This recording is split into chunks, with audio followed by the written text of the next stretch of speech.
Hello, fellow history nerds and historians. My name is Krystina, and this is Effed Up Mythology. This is where we talk about a little tidbit from mythology that's super fucked up. Well, today is April Fool's Day, or at least it is when I'm filming it, and the historian in me wanted to know the roots of the day, which actually seem to possibly have pagan origins, which is always very, very exciting. Now, historians don't know the exact history behind the day, but there are some thoughts. The first one comes from the French Renaissance.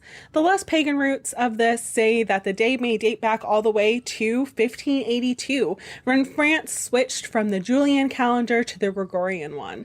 So the main difference between the two is that the Julian calendar starts in what we would consider by the Gregorian calendar late March, early April. It's around the spring equinox in the northern hemisphere. So during this time, considering that there were no TVs or emails or social media, news was kind of slow to spread to people who weren't in the major cities. So people were still celebrating the new year when it came to March and April, and people who knew of the switch to the Gregorian calendar started calling them April Fools, which was where someone would put a paper fish on their back, which symbolized a young and easily caught fish, or a gullible person. The second possible theory links all the way back to ancient Rome. So some historians have also linked April Fool's Day to pagan Rome, where the cult of Sibyl, which is the mother of the gods and the Roman equivalent of the Titan Rhea, would celebrate the festival of Hilaria at the end of March. During this festival of Hilaria, people would dress up in disguises and mock and trick their fellow citizens. Now, one more theory is that April Fool's Day is actually linked to the spring equinox in the northern hemisphere, when Mother Nature would fool people by unpredictably changing the weather. The original trickster. What is a trickster, you ask? Well, a trickster is a figure often found in mythology, but also in folklore sometimes. These tricksters were extremely intelligent and used that intelligence to play tricks, but also go against social and societal norms. Pretty much every culture has a trickster, but there are some that are more well-known throughout the world, such as Hermes in Greek mythology and his equivalent Mercury in Roman mythology. You also have Iktomi from the American indigenous Lakota tribe, Maui in Polynesian mythology, and Loki from Norse mythology. And my personal favorite. Yes, Loki is my fucking favorite, and not just because Tom Hiddleston is just... Anyway, Loki just brings me so much joy when I read his stories. So in honor of Loki and April Fool's Day, we're going to talk about one of my favorite Norse myths, where Loki is a woman, Freya is getting married. What the hell is Thor wearing? And where the fuck is that goddamn hammer? I'm so excited.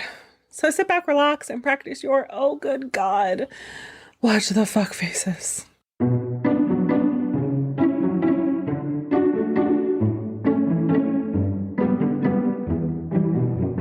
Thor, god of thunder, mightiest and manliness of the Aesir, the bravest, strongest, most valiant, everyone's favorite, dumb jock. Woke up one morning and just knew that something wasn't quite right. He groggily reached out for his hammer Mjolnir and felt nothing. That's weird. Okay, retrace your steps, Thor. It's gotta be somewhere. It's not somewhere. Okay, well, the next logical explanation is that Loki has something to do with it, but not even Loki would steal the hammer. I mean, it protects all of Asgard and all of its inhabitants. Keeps away the frost giants and the ogres and the trolls and whatever other monsters Loki may or may not be related to or have had sexual relations with. So, the next logical thing to do is to ask Loki if he has any idea what happened. So Thor goes to Loki and tells him, don't tell anyone, but my hammer is missing. And Loki is like, well, okay, I'll see what I can do. And Thor reminds him not to tell anyone, because people can't know that he lost his hammer, or else panic would ensue. So Loki goes to Freya, the goddess of love, fertility, war, and death, who rides around in a chariot pulled by cats. She's amazing. So Loki walks in and says, "Hey, Freya, I need your falcon cloak." And Freya tells Loki to fuck off. And Loki, without even blinking and in typical Loki fashion, tells her that Thor has lost his hammer and "I'll be right back." Freya cuts him off and goes to get the cloak. So Loki puts on Freya's cloak. Now, it's a special cloak. We've talked about this cloak in the Idune episode. It lets the wearer fly like a falcon. So he flies all over and makes his way to Jotunheim, the land of the frost giants, and spots the ugliest ogre that you've ever seen. The ogre waves at him and smiles a sharp, toothy grin. So Loki lands and the ogre says, "What's good, man? What's up with the Aesir? What's up with the elves? What are you doing here? Don't the frost giants hate you guys?" Loki tells him everything fucking sucks and there's no good anywhere in the world, because he's quite dramatic. The ogre doesn't say anything but laughs, a real mischievous laugh, one that Loki is quite familiar with. So Loki is skeptical. Tells the ogre, "Mjolnir is missing. Do you know anything about it? Have you seen it maybe, or heard anyone talk about it?" The ogre says, "Yeah, maybe. How's that Freya doing? I hear she's hot. Is she hot?" Loki's like, "Yeah. I mean, if you're into that sort of thing, she's the goddess of love, so most people find her attractive. I'm more of a giant and horse guy myself, but, you know." So, hammer? "Oh yeah, I stole that." The ogre responds, "I hid it where no one will find it, but I'll give it back to you if you give me what I want." Loki starts bargaining. "Okay, great. What do you want? Like gold? Amber? Toothbrush?" Ogre refuses. "No, I don't want any of that shit. What I do want is to marry Freya. So you're going to bring her here in 8 days, and the hammer will be her wedding gift after we, wedding night." Loki was not expecting that. He's like, yeah, I know exactly what you mean.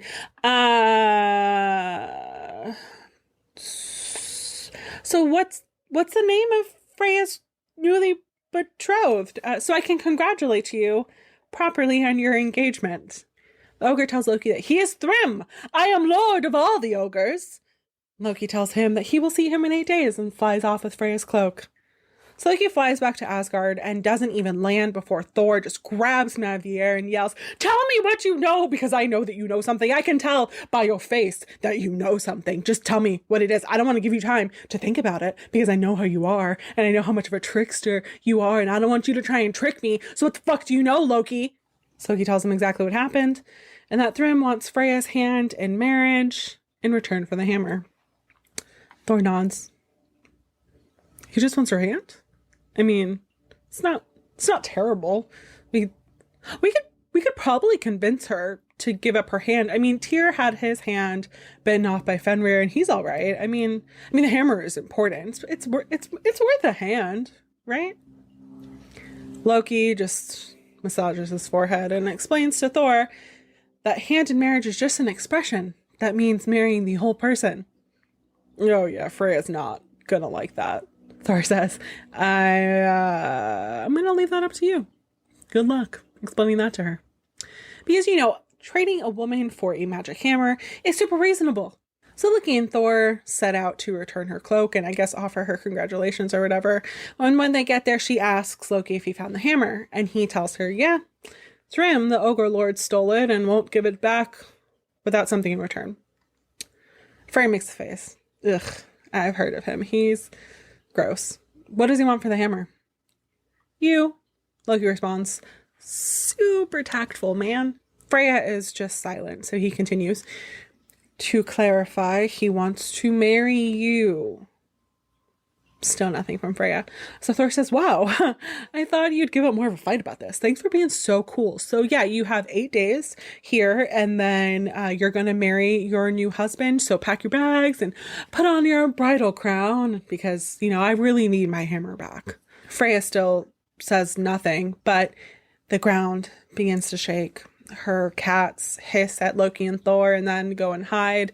The two men look back at her, and her hands are clenched into tight fists, so tight that her knuckles are white. She's vibrating with such a strong emotion that her necklace of brisings falls off of her neck and falls onto the ground, but she didn't even seem to notice. Her rage finally explodes. What kind of fucking woman do you think I am? Am I really that disposable to you? Something that can just be thrown away like yesterday's trash to pay for your carelessness?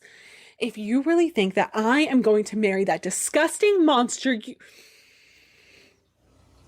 get out. The room feels as if it is going to collapse around them, but Thor still protests one last time. But what about my hammer? Freya tells him to fuck off and that he can marry Thrym if it's really that important. Loki tells him to stop talking while he's ahead and ushers him away from Freya before anything worse happens. She's quite beautiful when she's angry, Thor says. I can see why Thrym wants to marry her.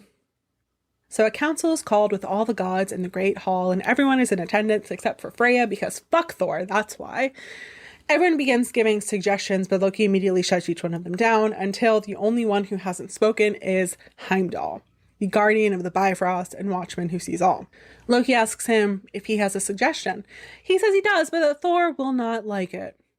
Thor starts fucking flipping tables. I don't give a fuck if we like it. I need to get my hammer back, and if this idea is going to get it back, I'm sure that I won't hate it because I need my fucking hammer back. You are going to hate it, Heimdall says. No, I'm not. Thor disagrees. Well, I think that we should have Thor marry Thrym. I fucking hate it! Thor erupts. Heimdall continues that Thor will wear a dress and will pat it so that he looks more like a woman, and then he'll wear a bridal crown. We'll put a veil on him to cover up his beard and all of his stubble, and we'll adorn him with jewels and rings and the necklace of brisings so that Thrym thinks that it's actually Freya. And the whole time Thor is in the background just nope, nope, nope, nine, no. Loki tells him it's a wonderful idea, and Odin agrees and orders the ladies of the court to prepare Thor for his wedding. All of the goddesses help except Freya, although she has absolutely no problem letting him borrow her necklace of brisings because this was originally her idea after all. Once they're done, they survey their handiwork, and he looks like Thor in a dress. So they cover up his face with the veil and adjust his headdress to shield his eyes, but he's still a big manly jock. And this is one of the reasons why this is one of my favorite Norse myths. I am a big LGBTQIA rights and pride advocate, and from all the research that I've done, in Norse culture, homosexuality wasn't really an issue so much as long as the men still got married and had children because that was their duty to society. But if they had a male partner on the side, the women and their families would just kind of like look the other way. There isn't a lot of documentation I could find about lesbian relationships, but I'm sure they happened. The thing is, though, their views were that it was fine as long as the men were in that dominant role. So they could be in a romantic relationship as long as it didn't really get too sexual. And it was totally socially acceptable for them to sexually assault men and women as long as they were the dominant ones or the ones doing the penetrating. It's like really awkward to say, but yeah. So if they took the more submissive role, they were deemed unmanly and were unfit to be fathers and warriors. And this also extended if they were to wear women's clothing or perform some of the female duties at home. So this story takes the most manly god, the fiercest warrior, protector of all the gods and goddesses, and puts him in a dress and tells him to act feminine, and it's totally acceptable. And I feel like this story could have been justification to trans or gender fluid people back then that just didn't really get perpetuated in the myths that have survived the last 1,000+ years. So remember, these stories were perpetuated by the patriarchy to make the society seem powerful and manly. I mean, when the Vikings would go and storm England, they would make the monks build them to be these like Eric the Fierce and, you know, Roger the Brave, although Roger's not really a Viking name, but you get what I mean. So the way that these stories were perpetuated, they wouldn't put a bunch of instances of people who were assigned male at birth acting in a, quote, feminine manner, because that would take away from this like strong, manly image that they were trying to portray and perpetuate for those around them and for generations to come. So I actually really love the story for this. I was thinking about doing this for Pride Month, but I love it. And it kind of involves Loki. So I felt it was acceptable to do this for April Fools. But not to worry, I have some really fun Pride stories planned for June, both on the historical and mythological level. So more to come. Just wait. So back to the story. Thor is getting married, and as a noble goddess, he needs a handmaiden, right? Well, no simple goddess will do. So Loki, the trickster god, who is also a shapeshifter, turns himself into a beautiful woman, and the two fly off to the land of the ogres. Loki advises Thor to stay quiet and let him do all the talking. They land and are met by a giant woman who is Thrym's sister, who is not named because women don't matter. Clearly, you can just trade them for hammers on a whim. She remarks on the look of Freya, and Loki assures her that when Freya removes her veil, they will see that she is truly the most beautiful of all the goddesses. Now where is her groom? For I can hardly contain her. She is so eager to meet her beloved.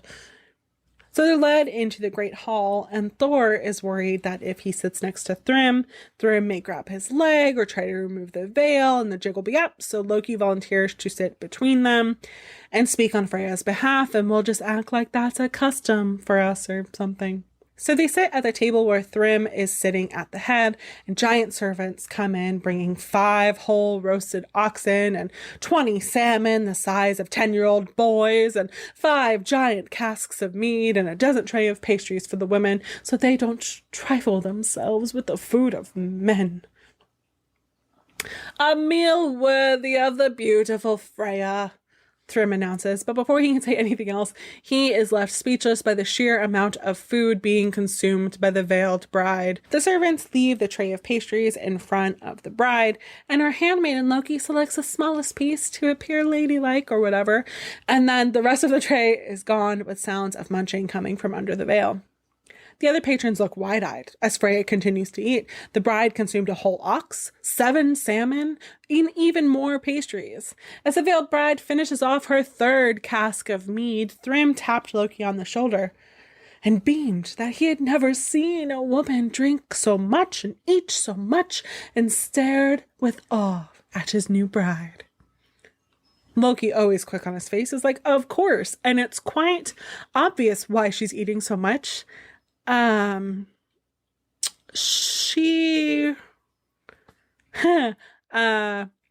stares at the bride as she finishes her 8th salmon and then screams, 8 days and night it has been since she has eaten. She vowed not to eat until she came to the land of the ogres, and then just sat in happy anticipation of the wedding night. And now that she is in your presence, she can finally start to be at ease. Oh, great Thrym.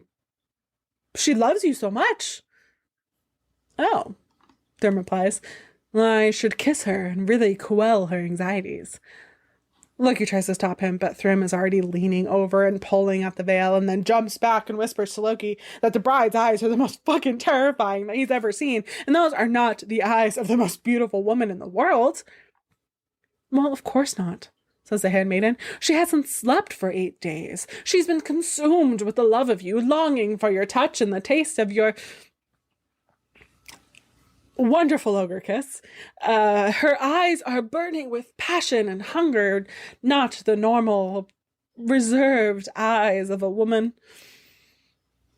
Thrym licks his lips like an ogre, I guess, and Loki asks if it was time for the wedding ceremonies yet, and Thrym claps his hands in joy and calls for the servants to bring out Mjolnir because he wishes to place it in Freya's lap during the ceremony.